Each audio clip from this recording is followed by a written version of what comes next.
παιδί μου έχει διάγνωση διαταραχής αυτιστικού φάσματος ή διάχυτης αναπτυξιακής διαταραχής. Είναι απαραίτητο να τον αναλάβει ένας καθηγητής ειδικής φυσικής αγωγής, ένας προπονητής προσαρμοσμένου αθλητισμού?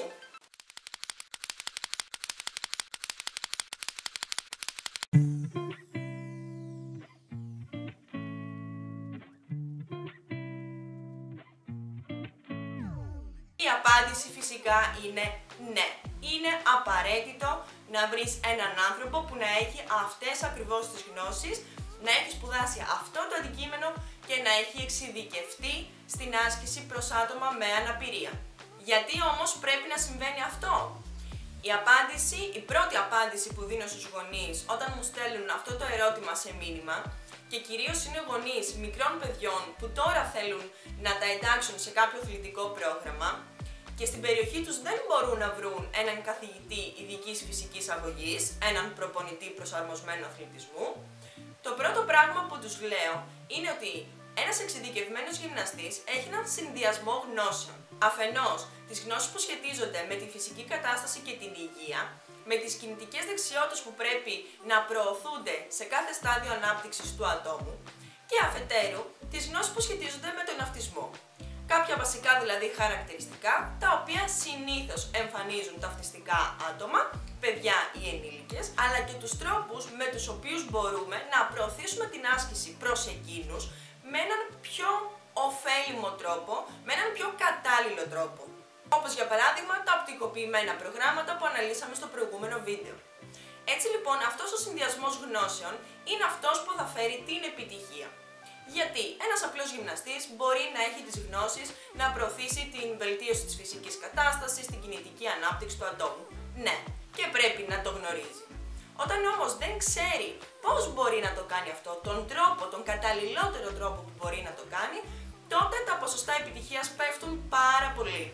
Έπειτα, ως συνέπεια αυτού, είναι πολύ σημαντικό το ότι γνωρίζοντας κάποια βασικά πράγματα και φυσικά γνωρίζοντας και τον ίδιο τον άνθρωπο που έχουμε απέναντί μας, τα δικά του προσωπικά χαρακτηριστικά, μπορούμε να τον κάνουμε να είναι πιο θετικά διακείμενος προς την εκγύμνασή του και έτσι να μπορέσει να κάνει την φυσική δραστηριότητα κομμάτι της ζωής του.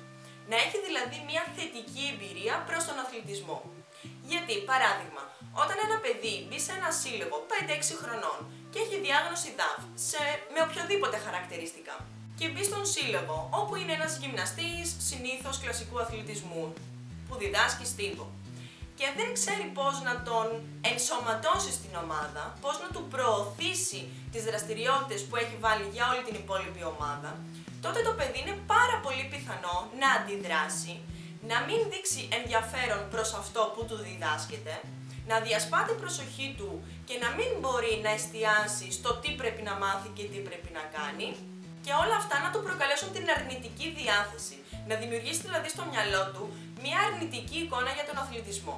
Γιατί σου λέει, αθλητισμός τι είναι, με πάνε κάπου που δεν γνωρίζω τους υπόλοιπους, μπορεί να δυσκολεύομαι κιόλας να κάνω φιλίες και να επικοινωνήσω μαζί τους και επίσης δεν μου δείχνουν πώς μπορώ να πετύχω κάτι, δεν μου δίνουν κίνητρο ή ακόμα και τη στιγμή που εγώ ζορίζομαι, που πιέζομαι, που χρειάζομαι έναν διαφορετικό τρόπο να μου δείξεις κάτι και έτσι θα μπορέσω να το κατακτήσω, εσύ δεν το κάνεις, φυσικά επειδή δεν έχεις τις γνώσεις και όχι για οποιονδήποτε άλλο λόγο, και εγώ απογοητεύομαι, δεν έχω κανέναν λόγο να προσπαθήσω, βλέπω ότι δεν με καταλαβαίνουν και έτσι φυσικά δεν θέλω να συνεχίσω. Οπότε είναι πάρα πολύ σημαντικό να δημιουργήσουμε μια θετική άποψη στους ασκούμενους σχετικά με τη φυσική δραστηριότητα, η οποία είναι 100% ωφέλιμη για πάρα πολλούς τομείς της ζωής μας. Η αναγκαιότητα αυτή λοιπόν του καθηγητή ειδικής φυσικής αγωγής δεν πάβει να υπάρχει ακόμα και όταν το παιδί ενταχθεί σε έναν σύλλογο ή σε μια ομάδα. Είναι πολύ σημαντικό πέραν του γυμναστή του συλλόγου να υπάρχει και ένας εξειδικευμένος γυμναστής δίπλα στο παιδί, τύπου παράλληλη στήριξη, ο οποίος να μπορεί να τον υποστηρίξει με τον κατάλληλο τρόπο ώστε να ενσωματωθεί στην ομάδα.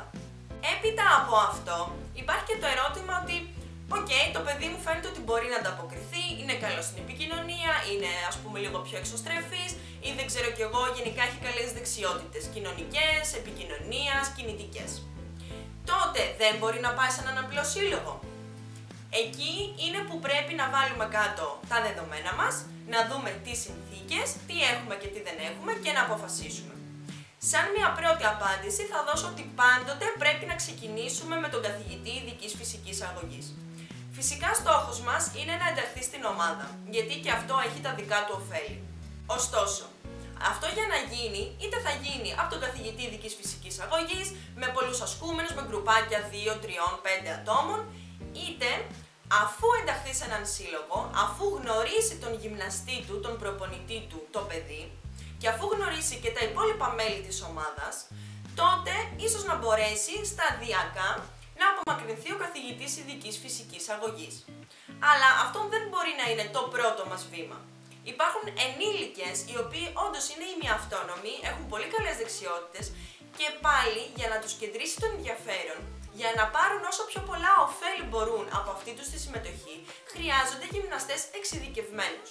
Οπότε είναι πολύ σημαντικό να δούμε τα δεδομένα μας, να δούμε τις ανάγκες του παιδιού ή του ενήλικα και έπειτα να αποφασίσουμε.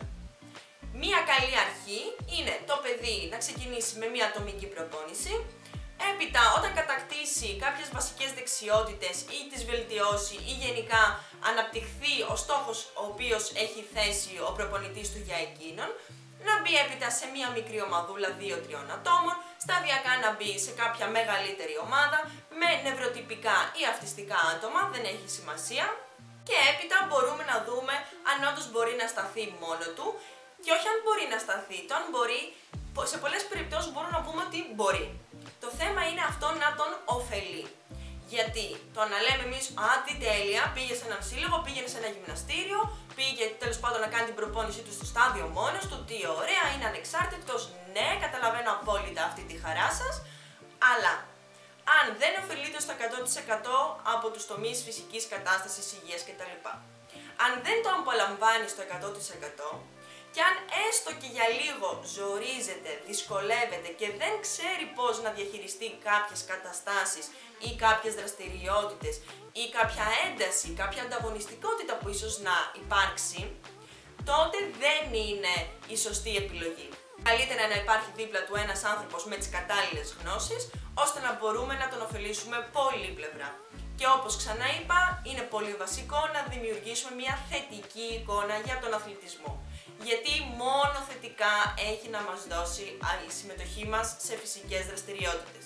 Κλείνοντας λοιπόν, και για να μην μακρηγορήσω άλλο, γιατί δεν το ήθελα, η αλήθεια είναι, πρέπει να υπάρχει ένας καθηγητής ειδικής φυσικής αγωγής, ένας προπονητής προσαρμοσμένου αθλητισμού για κάθε αυτιστικό παιδί ή ενήλικα, έτσι ώστε να έχουμε τα καλύτερα δυνατά αποτελέσματα.